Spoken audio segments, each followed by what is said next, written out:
People deluded.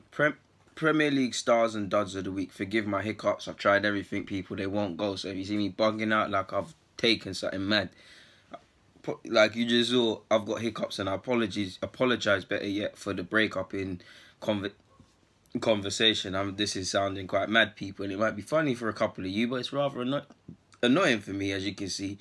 Yeah, Premier League stars and duds of the week, highlighting my best and worst performers that I've seen this week, people. It's been an eventful week. Arsenal, love it. We've taken three points off Man United.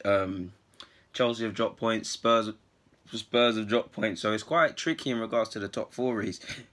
So yeah, man. What do you want? The stars or the duds first? Let's go with the stars. Manager or caretaker manager or assistant manager, give or take, whichever rotation you lot want. I'm going with Unai Emery and Neil Warnock. Cardiff won. That's enough reason for them to be there. I feel the players deserve a lot of credit for Arsenal because they played. They're the ones that played. But I feel Unai Emery's tactics, they were brave. Maybe Torreira, the not being able, better yet, to include Torreira, forced his hand. But I can't recall too many times I've seen Aaron Ramsey, Mesut Ozil, Xhaka, because I think people lack the fact that Xhaka actually gives us a tiny bit of creativity in different ways.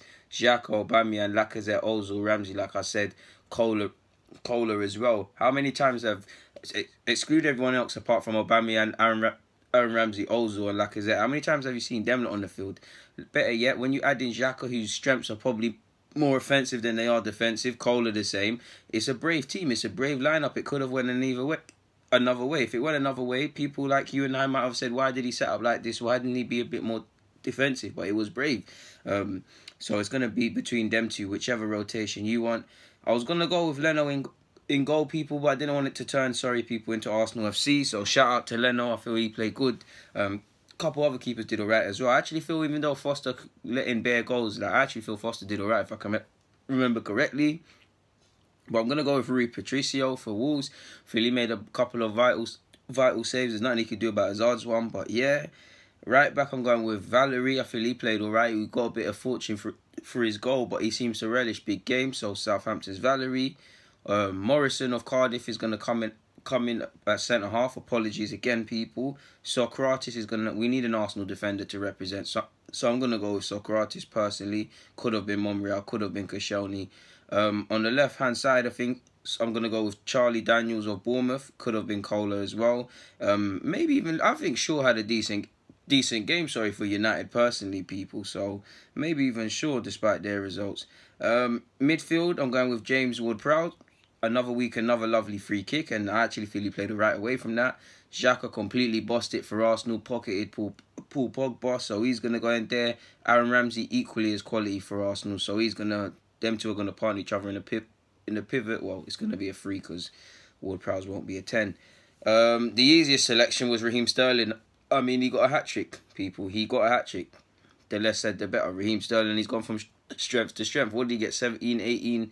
let me just say anything from 15 to 20 league goals last year, because I don't exactly know. I think it was 17, 18. People, forgive me if I'm wrong. But he's got 15 already so far. Again, forgive me if I'm wrong, but he's close to bettering his target either way. So it's nice to see him confident, man. For a lot, obviously, criticism of every player, if it's just criticism, is warranted, people. But we all know with Raheem Sterling, there's agendas, there's motives, and a lot of it is actually nothing to do with his football. So to keep your head up, to keep playing well. Remember when they said Pep Guardiola would sell Sterling and he'd be one of the first ones out? Shows what we know, eh? Well, not me, because I believe in Sterling. Gaza man, Sterling. And for me, he's the best player in the Premier League at the moment. And for me, yeah, man, he is. He really, you're looking at him, you're looking at Van Dijk, really. Maybe Sergio to a degree. Sergio as well. They'd be, off the top of my head, they're the man that I'm looking at in regards to the PFA. I'd welcome in the comments any other selections, because I'm actually trying to think of that now. So 2 positions left. I'm going with Lacazette. I feel Lacazette, he got an assist. He worked his bum off today for me. Lacazette's going to go up front. And I'm going to go with Ayoze Perez of Newcastle, but I've put a slash because I feel it's deep for Vardy, man. I feel Vardy deserves this place, but I'm going to go with Perez.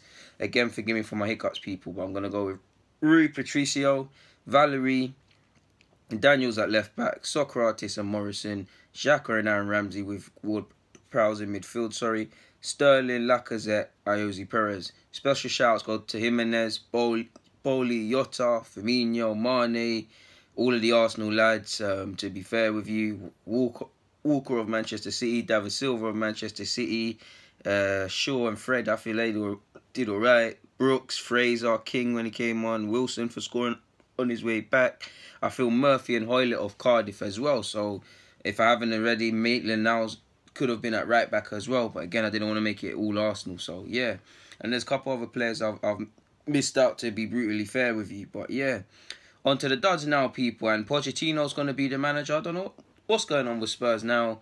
Don't get me wrong, I'm happy that they've drawn themselves into it. But for me, I said it on many occasions, I thought they were rubbered on for third because they had the consistency which they've had for a couple of years. Obviously, Spurs bottle at moments, and it's funny, but consistency for a number of years.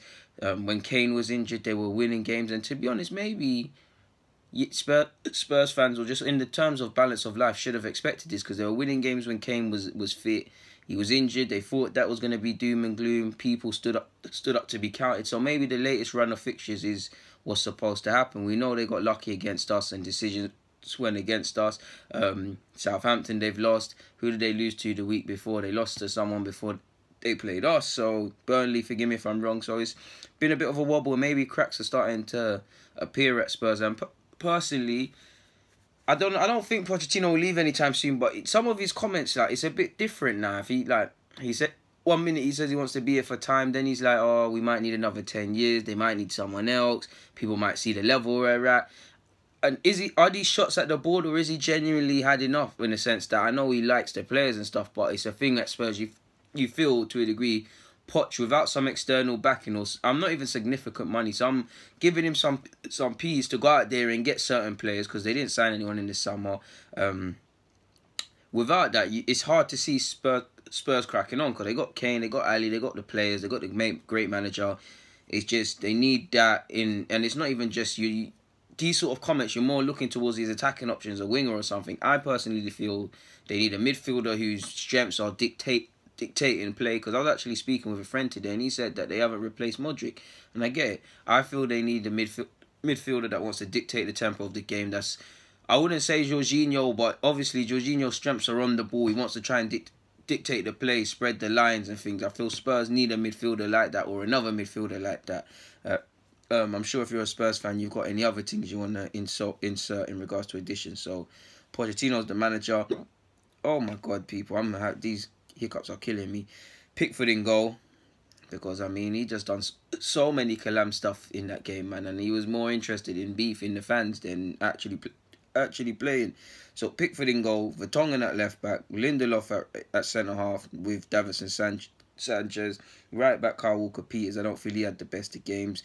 Kovacic of Chelsea was quite anonymous for me against Wolves. Pogba didn't have the best of games against Arsenal. Sissoko for me for Spurs as well. Very lucky, I was about to say unlucky, lucky not to be sent off. I'm going to go with Higuain up front with Rashford. I feel Rashford didn't get going, and it's sad because I feel Lukaku, I know fans, at the end of the day, Lukaku had two big chances. Definitely the one that hit the crossbar, he should have finished, but I feel Lukaku and Fred, I feel they were two of United's better players. Fair enough, Lukaku missed the sitters, I can't defend him on that, but I feel he looked up for it. He was one of the players that really looked up for it, and I feel way before you get at Lukaku, you can look at some other players. I feel Fred was one of the better players. Yeah, he conceded the pen, but I feel he was all right, man. But it is what it is, man. He had two big chances, and I guess he failed to convince. So yeah, man, it's gonna be Lukaku, Higuain, and Rashford up there. To be fair, Felipe Anderson could have been in here as well. In particular, Pedro, Salah as well. Yeah, they could have been in here, to be fair. I forgot to say, for the start, shout out to Mesut Ozil as well for starting and doing his thing. But yeah, let's recap the team. I'm going with Pickford. Obviously, the centre-halves in Sanchez and Lindelof. Vertonghen, Kyle Walker-Peters. Kovacic, Pogba, Sissoko. Lukaku, Higuain, Rashford. Shout-outs to Lucas Moura. He was anonymous. Young and Smalling didn't have the best of games. Luiz let himself down for the goal Chelsea conceded. Kante never got going, in my opinion, too. Chambers of Fulham, Madoy of Fulham, just about anyone that plays for Fulham. Michael Keane of Everton, and just about anyone who plays for Everton. Huddersfield, it's getting boring. The likes of Huddersfield and Cardiff when they lose, so it's them. I guess De Gea, there's no escaping that you could have done better for the goal. Definitely Xhaka's goal. The penalty. Apologies, people, man. Please, I'm so sorry, but yeah, De Gea. There's nothing you could do for the penalty, really and truly. But he could have, or really should have. Someone of his quality is should be saving Xhaka's free kick, or not. No, it was not a free kick. I'm so used to him having efforts and them flying over from his long range effort. Better yet, sorry for that misconstruction, people. But yeah, man, that's my stars and duds, and I'm gonna be honest with you, people. These hiccups are annoying me. I'm going to try something to get rid of them. So yeah, man, that's my stars and duds of the week. I can barely complete this conversation, and I'm sure it's funny for you lot, but yeah, man, people. See, I can't even say it. People, deluded. I'm out, man. Thank you very much. Comment, subscribe, and do the rest, man. Pardon me, people. I'm out, man. People have tried, man. I can't really do this. I really waited until these hiccups went, but it is what it is. You see, it's getting calam now. And I will say this, people, I'm going to include a link here. Basically, the Football Blog Awards. Yeah, I'm trying to go for the newest content creator, or whatever the category is. I know a lot of you have voted. A lot of you were the reason that notified me to try and get nominated for it. But I won't ask you a lot for much. You don't have to vote if you don't want to. The link's going to be in the description. But I'd love if you can, man. A lot of you hit me up and did it via Instagram, Twitter and all of them things, and a lot of you say I deserve it, and maybe you're right. I don't ask you lot for nothing, and the work I put in, and to be honest, my material is amazing. So I'd love if you lot could vote. If you can't, it is what it is, man. But if you can, and those of you who have already, thank you very much. It means the world to me. And yeah, I'm gonna get out of here because I'm pretty sure you're annoyed with me going at every minute. So you see, people, deluded. Thank you for watching.